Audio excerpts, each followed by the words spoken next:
রমাদান যেমনি the month of hope, আশা জাগানিয়া মাস, এট দ্য সেম টাইম এই রমাদান হচ্ছে মান্থ অফ ওয়ার্নিং, একটা ওয়ার্নিং এর মাস। নবী যেমনি আশা জাগাইছে আবার ওয়ার্নিং দিয়েও গেছে, খবরদার।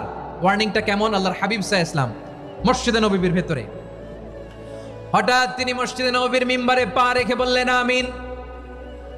দ্বিতীয় ধাপে পা রেখে বললেন আমিন, তৃতীয় ধাপে পা রেখে বললেন আমিন। সাহাবারা অবাক হয়ে বললেন, ইয়া রাসূলুল্লাহ, ইয়া হাবিবাল্লাহ, তিনবার শুধু আমিন আমিন পড়লেন, কেন পড়লেন আমরা কিছু জানি না, আমাদেরকে জানিয়ে দেন কেন আপনি তিনবার আমিন বললেন।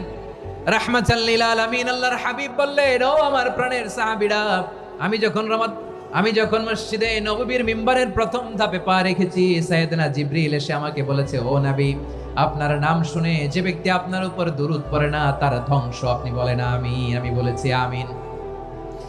দ্বিতীয় ধাপে পা রাখার পর সাইয়েদনা জিবরিল বললেন, ইয়া রাসূলুল্লাহ,